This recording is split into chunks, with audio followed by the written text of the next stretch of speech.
Drone Pratap ಎಲ್ಲೇ ಇದ್ದರೂ ಸುದ್ದಿಯಾಗುತ್ತಿದ್ದಾರೆ. ಸದ್ಯ ಬಿಗ್ ಬಾಸ್ ಮನೆಯೊಳಗೆ ಪೆನಾಲೆ ತಲುಪಿ ಗಮನ ಸೆಳೆದಿದ್ದಾರೆ.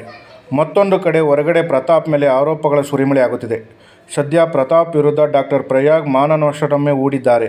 ಇದೀಗ ಮತ್ತೊಂದು ಆರೋಪ ಕೇಳಿಬಂದಿದೆ. ನಾನು ಯುವ ವಿಜ್ಞಾನಿ, ಡ್ರೋನ್ ತಯಾರಿಕೆಯಲ್ಲಿ ಅಪಾರವಾದ ಜ್ಞಾನ ಇದೆ ಎಂದು ಹೇಳಿಕೊಂಡು ಪ್ರತಾಪ್ ಬಹಳ ಸುದ್ದಿಯಾಗಿದ್ದರು. ಹೋದಲ್ಲಿ ಬಂದಲ್ಲಿ ವೇದಿಕೆ ಏರಿ ತಮ್ಮ ಡ್ರೋನ್ಗಳ ಬಗ್ಗೆ ಪ್ರಚಾರ ಮಾಡಿಕೊಳ್ಳುತ್ತಿದ್ದರು. ಸಾಕಷ್ಟು ಜನ ಇದನ್ನು ನಂಬಿದ್ದರು. ಕೆಲವರು ನಂಬಿ ಮೋಸ ಹೋಗಿದ್ದರು. ಬಳಿಕ ಅದೆಲ್ಲ ಸುಳ್ಳು ಎಂಬುದು ಗೊತ್ತಾಗಿ ಆದರೂ ಪ್ರತಾಪ್ ತಾನು ಡ್ರೋನ್ ಪರಿಣಿತ ಅಂತ ಹೇಳಿಕೊಳ್ಳುತ್ತಿದ್ದಾರೆ. ಡ್ರೋನ್ಗಳ ವಿಚಾರದಿಂದ ಹೀಗೆ ಜನಪ್ರಿಯತೆ ಗಳಿಸಿದ ಪ್ರತಾಪ್ ಬಳಿಕ ಬಿಗ್ ಬಾಸ್ ಶೋಗೆ ಹೋಗುವ ಅವಕಾಶ ಪಡೆದಿದ್ದರು.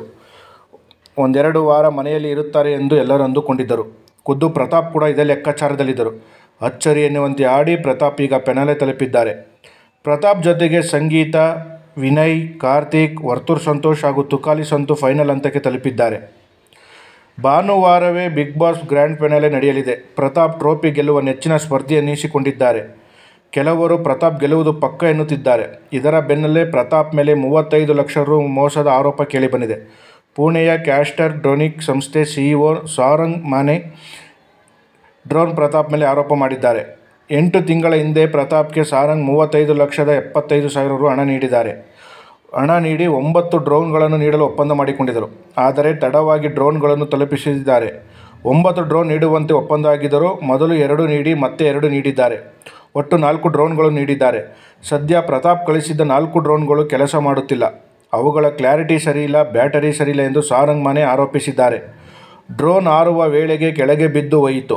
ಪ್ರತಾಪ್ನ ಡ್ರೋನರ್ ಏರೋಸ್ಪೇಸ್ ಪ್ರೈವೇಟ್ ಲಿಮಿಟೆಡ್ ಕಂಪನಿ ಜೊತೆ ಸಾರಂಗ್ ಬಿಸ್ನೆಸ್ ಪಾರ್ಟ್ನರ್ ಸಹ ಆಗಿದ್ದರು. ರೈತರಿಂದ ಪಡೆದ ಅಡ್ವಾನ್ಸ್ ಹಾಗೂ ಬ್ಯಾಂಕಿಂದ ಸಾಲ ಪಡೆದು ಪ್ರತಾಪ್ಗೆ ಹಣ ನೀಡಿದ್ದರು. ಆದರೆ ಪ್ರತಾಪ್ ಕೊಟ್ಟಿರುವ ಡ್ರೋನ್ಗಳು ಉತ್ತಮ ಗುಣಮಟ್ಟದಲ್ಲ. ಡ್ರೋನ್ ಬಿಡಿ ಭಾಗಗಳನ್ನು ವಿದೇಶದಿಂದ ಅವರು ಆಮದು ಮಾಡಿಕೊಳ್ಳುತ್ತಾರೆ. ದುಲೆಹಿಯಿಂದ ಪರಿಣಿತರನ್ನು ಕರೆಸಿ ಡ್ರೋನ್ಗಳನ್ನು ಸಿದ್ಧಪಡಿಸಿ ಕೊಡುತ್ತಾರೆ. ಆತನಿಗೆ ಡ್ರೋನ್ಗಳ ಬಗ್ಗೆ ಹೆಚ್ಚಿನ ಮಾಹಿತಿ ಇಲ್ಲ ಎಂದು ಸಾರಂಗ್ ಹೇಳಿದ್ದಾರೆ. ಡ್ರೋನ್ಗಳನ್ನು ಪಡೆಯಲು ಮಾಡಿದ ಸಾಲ, ಬಡ್ಡಿ ಎಲ್ಲ ಸೇರಿ ನಮಗೆ ಒಟ್ಟು 83 ಲಕ್ಷ ಖರ್ಚಾಗಿರುವುದಾಗಿ ಸಾರಂಗ್ ಮಾನೆ ಹೇಳಿಕೊಂಡಿದ್ದಾರೆ. ಭಾನುವಾರ ರಾತ್ರಿಯೇ ಬಿಗ್ ಬಾಸ್ ಫಿನಾಲೆ ಮುಗಿದು ಪ್ರತಾಪ್ ಮನೆಯಿಂದ ಹೊರಬರಲಿದ್ದಾರೆ. ಈ ಎಲ್ಲ ಆರೋಪಗಳಿಂದ ಯಾವ ರೀತಿ ಪ್ರತಿಕ್ರಿಯೆ ನೀಡುತ್ತಾರೆ ಎನ್ನುವುದು ಕಾದು ನೋಡಬೇಕಾಗಿದೆ.